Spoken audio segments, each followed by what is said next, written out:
Foden. And I'm Laura Merzig. Welcome to On Location. On Location is North Penn Television's monthly program designed to highlight areas within the North Penn School District. Today we'll be taking a look at how the Industrial Arts program has changed at the middle school level, and we will visit a cheerleading practice at the high school. And we'll learn more about the school district's educational foundation. Today we are on location at the Penndale Middle School, where some very big changes are happening to this building. Let's go to reporter Zach Sizwick, who has more.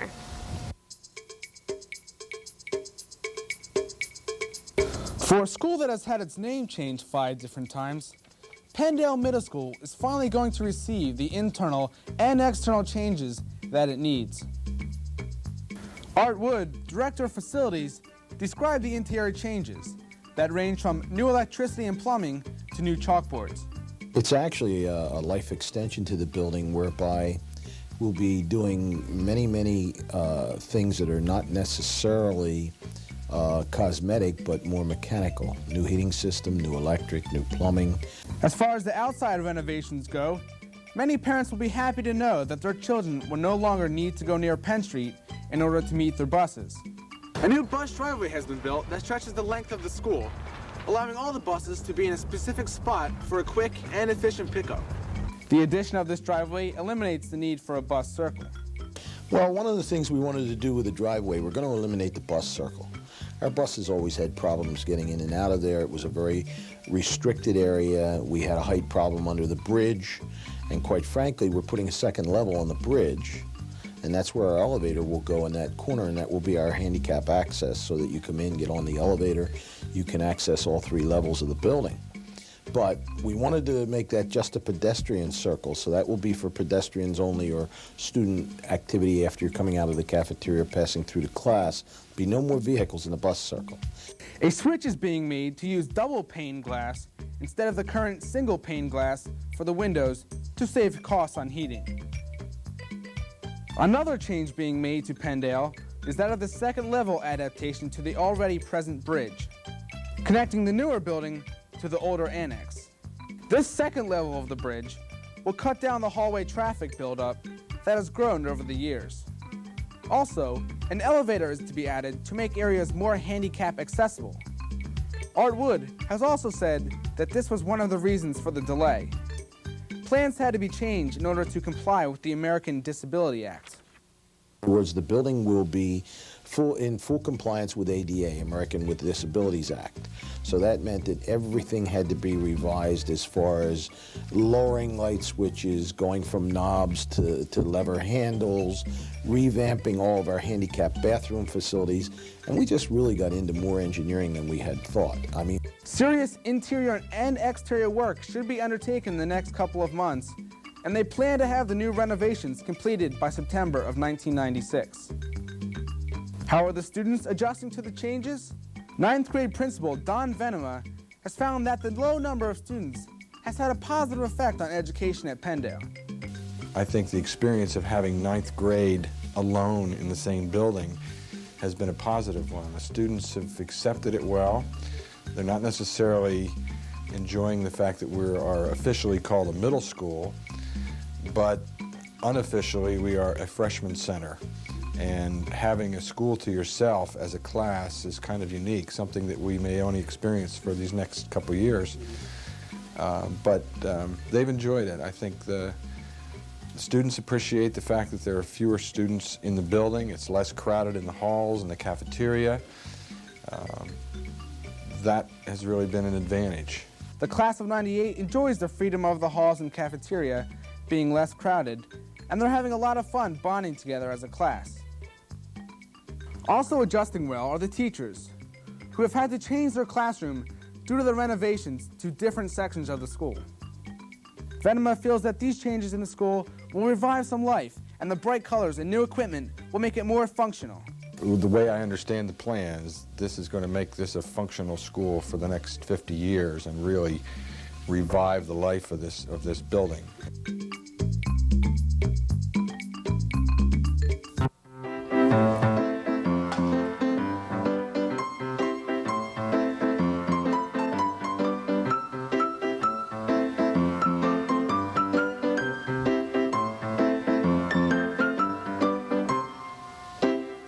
Yeah, we make a pretty good musical team, huh? I know we do.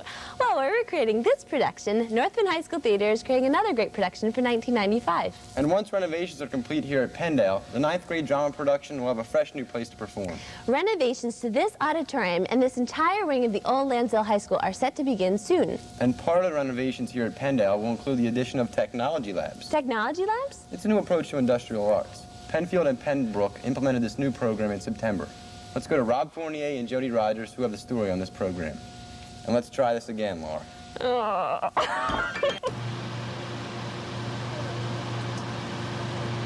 If you were to walk through the halls of Pembroke or Penfield middle schools, you might notice a change. You might see students using walkie-talkies, watching videos, or even using a robotic arm. The students are using the new innovative Tech Core program. Even though they are having fun, they are already being prepared to look at different occupational fields. It prepares a student to look at many fields and allows him the chance to explore these 5 technological systems, such as communications, on a very broad base, where his first year in will say, when we talk about communications, we mean electronics communications, we can mean it through a video electronics or a radio electronics, or we can mean it through desktop publishing, anything like that. And then as he works towards the high school, he can start to narrow his focus. The students are taught in 5 broad technical-based fields. The first thing students learn about is communications. They can be doing satellite communications, where they can garner the raw feed from CNN and create their own newscast by moving next door to the video editing station. In this unit, the students are taught the history of communications and modern communication methods. This unit also covers modern applications of graphic communications and electronic communications. The second unit students learn is transportation. In this unit, students learn about radiant, chemical, mechanical, electrical, thermal, and nuclear energy, as well as how it affects transportation technology. We have units on aerodynamics, and they can utilize a wind tunnel to test different shapes. We have a unit on air track studies for transportation. The construction unit is the third unit to be taught. Students learn about modern methods and materials used in designing and building structures for residential, industrial, business, and public uses. Also near the end of the unit, the kids get to build their very own edible building. The fourth technology subject is manufacturing. The students' focus is on the many materials, methods, and techniques used to make products. Students will also learn about the impact manufacturing has on life. The fifth and final technology subject is bio-related. This course shows how technology can be applied to environmental issues. Also, students will learn about new advances in medical technology and biomass utilization. We used to have a unit wood and a unit metal lab. So we were emphasizing those 2 fields only, woodworking, metalworking. And even though we were trying to introduce some more technologically advanced activities, we were still doing it in this unit lab, and it really limited us. So we were really emphasizing teaching kids how to develop basic skills for working with tools and the industrial processes. While here we can take these technological fields and we can have a student use his knowledge, skills, tools, etc. to solve problems. We can hand him a problem on construction or manufacturing or in the bio-related area, and he can utilize all these sources to work through to a successful conclusion.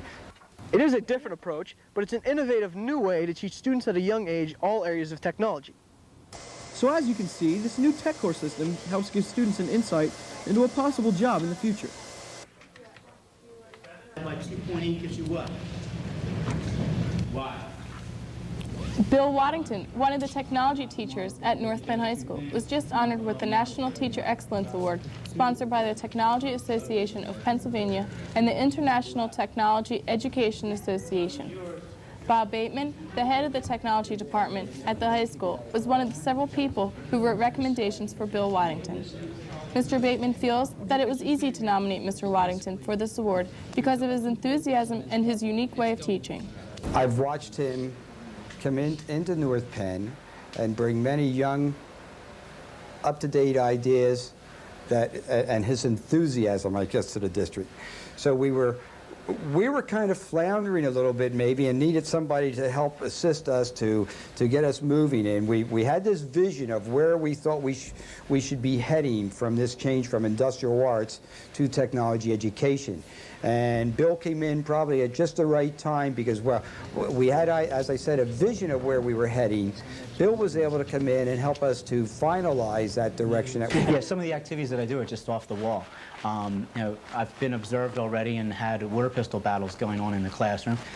Students are having a real good time, but at the same time we're learning about pneumatic systems working along with hydraulic systems, timing how fast the water is moving through the air, as well as volume per trigger squeeze and that kind of stuff. Well, while it was sort of a controlled water pistol battle, we were learning a lot of different activities, but the activity itself is different.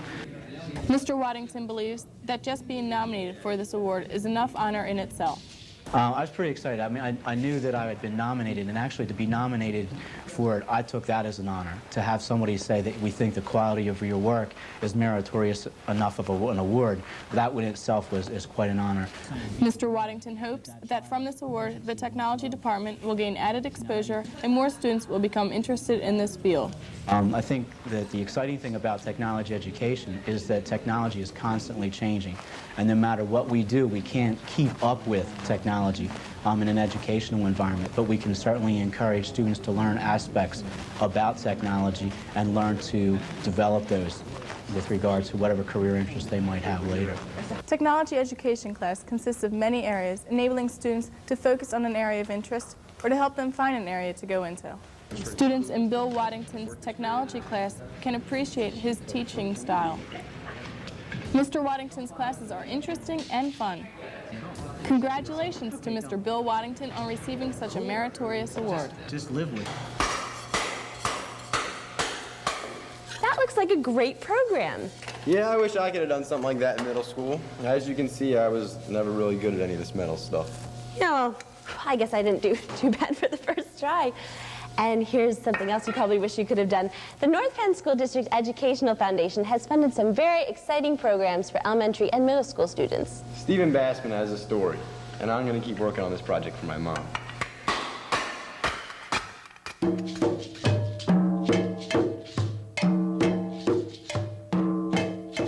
Reading backpacks, grow labs, special artists, and musicians that perform for students are all great programs made possible by the North Penn Educational Foundation grant.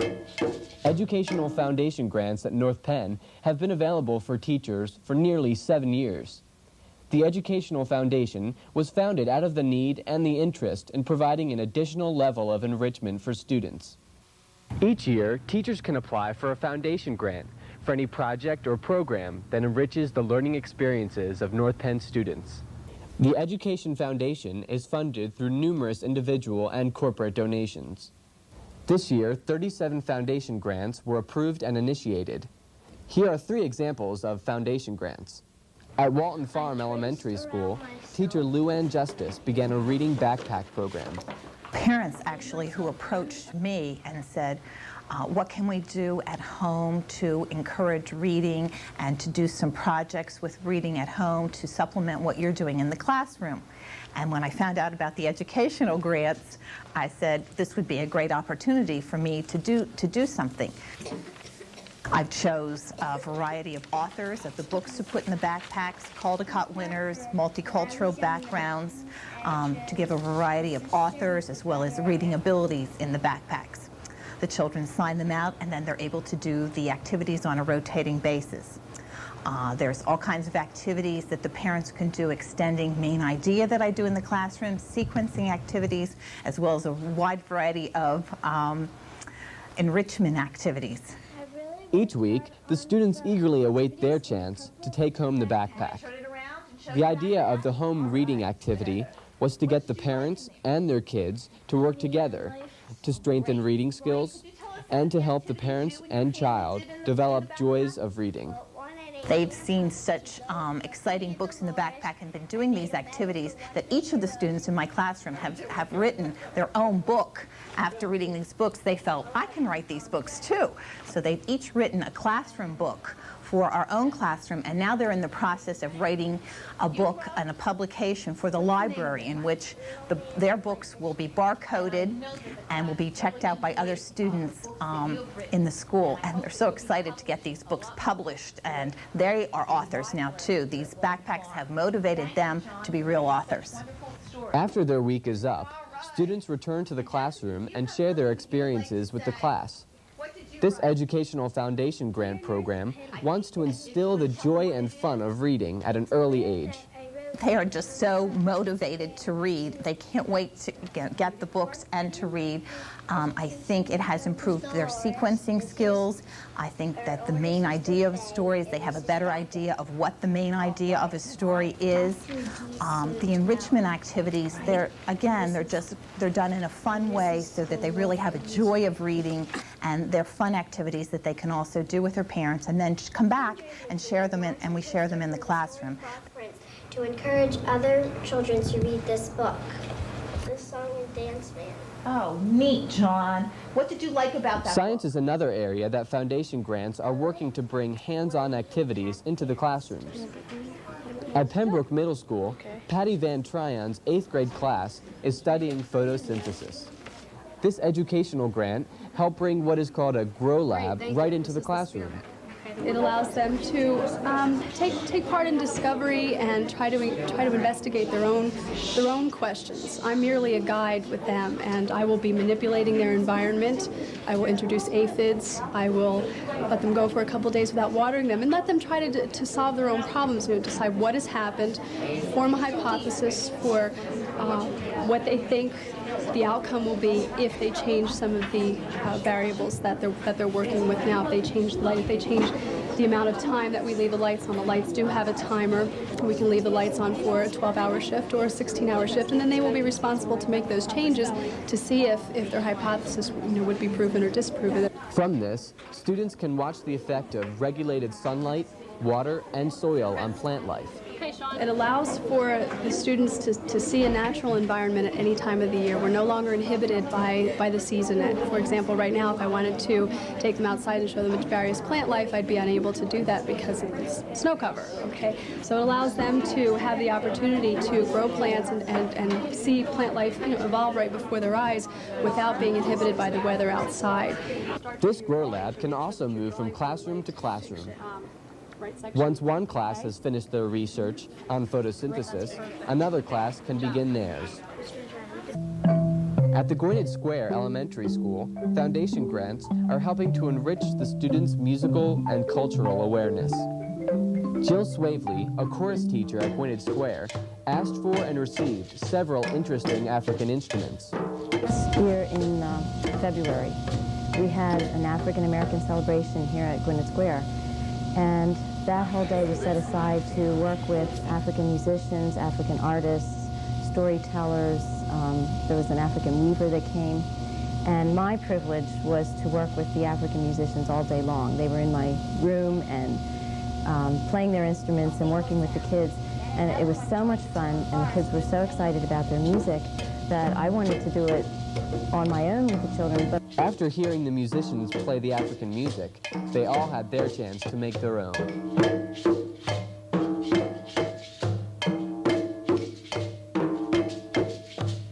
They don't just play the drums, they have patterns that they have to work out. And each drum gets a different pattern. That's what makes it so difficult to play African music. Each drummer has their own specific pattern that they play. And once you know your pattern, then you put them together with all the other drums, and you have this really intricate rhythm.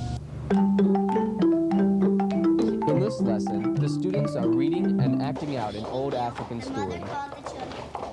Using the instruments and learning all the different rhythms, students receive a new lesson of music. This program is improving the students' awareness of a different culture through customs, stories, and music. As you can see, the North Penn Educational Foundation grant provides new, exciting, and innovative approaches to education and will continue to do so for years to come. For North Penn Television, I'm Stephen Baxter. The North Penn Educational Foundation has given many students something to cheer about. And speaking of cheers, 2 on-location reporters had the opportunity to join a practice of the North Penn High School cheerleaders. As reporters Ashley Laverde and Brian Clementis found out, it's a lot harder to be a cheerleader than it looks.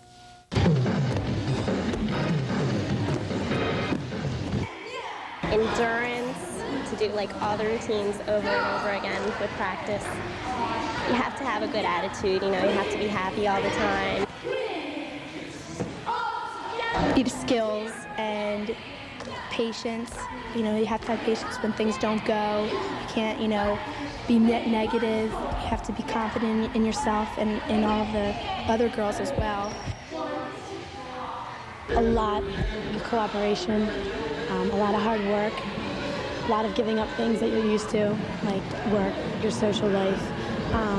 You have to be willing to make friends and cooperate with anybody that is on the squad who is different. You have to have a lot of strength. It takes a lot of strength to be a cheerleader. And you have to have a lot of endurance. Here's a North Penn trivia question. What team at North Penn is not a team that practices year-round and attends almost every major sporting event and doesn't compete in them? What team at North Penn can do things most athletes here can only dream of? If you haven't guessed by now, it's the cheerleading squad. That's right, the North Penn cheerleaders. They often get looked over when people think of serious sports at North Penn, but the cheerleaders take their sport very seriously. You have to be an athlete, and it actually takes a little bit more than it takes to maybe be a field hockey player or a basketball player, because you have to be good in more than one thing. You have to be a gymnast, you have to be a dancer, you have to be able to cheer, get a crowd going, motivated, so it takes a lot to be a cheerleader. They practice 4 days a week and attend almost every basketball, football, and soccer game, home and away. And all of this while preparing for their frequent competitions. We'll usually practice every day that we don't have a game in preparation for a competition. A couple weeks before, we might be in here 6 days a week preparing for competition, 2-3 hour practices. Most people would think that cheerleading practices are some cushy gossip sessions. But they work hard, as I found out when I spoke with the squad. Usually we start off with running through gymnastics. Through, you know, standing back handsprings, gymnastics as far as tumbling, and then we try and, you know, work on individual amounts for the games. You have to at least practice 4 to 5 times a week. Sometimes we practice Monday through Saturday.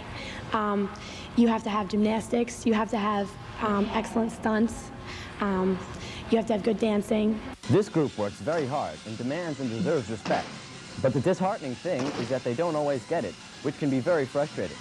Their coach put it all in perspective. It's actually a lot better than it was when I started. This is my 7th year, and I also cheered here when I was in high school, and it's a lot better than it was at the time. More people are realizing what it takes to be a cheerleader, and it's not just wearing a short skirt and standing on the floor and smiling. It's a little bit more than that.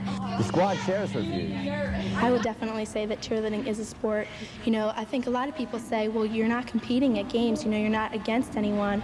But when we do get down to competition, it's competing just like any other sport. The worst part about the respect issue is that often no one realizes the difficulty of the moves they do, like back handsprings, mounts, and posts. You know, we keep hearing about how hard cheerleading is, so I figured I'd go and get a behind-the-scenes look. And to help me was my cameraman, Brian Clementis, because this is something that I am not going to do alone. Let's take a look.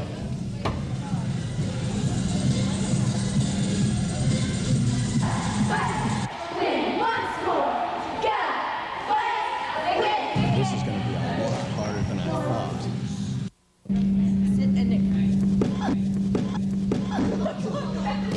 You gotta push her off. Dude, I missed it. Jump with your. Yeah. Oh my God, I didn't even know. You're shaking. Relax. Ready? Okay, you ready? Wait, hold on. Here, you push his back a little. Okay.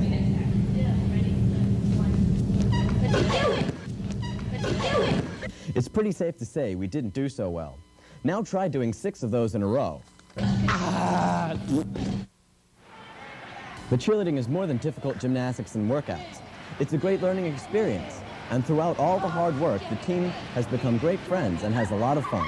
Knowing that you're part of the school and you go to every game for a purpose, and just being like part of the squad. The friends you make, it's kind of a different feeling when you make the friends here. You know, even though you may not hang out with them every weekend, you know, you always know that you can tell them basically anything. The friendship is the greatest thing that has come out of this whole thing. We've all been together since 8th grade.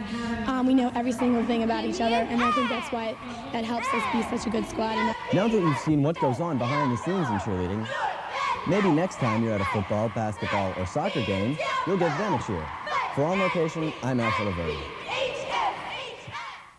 I think Asher and Brian should stick to running camera. I think that'd be a good idea. Well, that's it for this edition of On Location. We hope you enjoyed your time with us today. If you have any questions or comments about On Location, we'd like to hear from you. Just mail questions and comments to North Penn Television On Location, 401 East Hancock Street, Lansdale, Pennsylvania, 19446. Until next time, I'm Stu Lapoti. And I'm Laura Merzig. We'll see you again when we go On Location.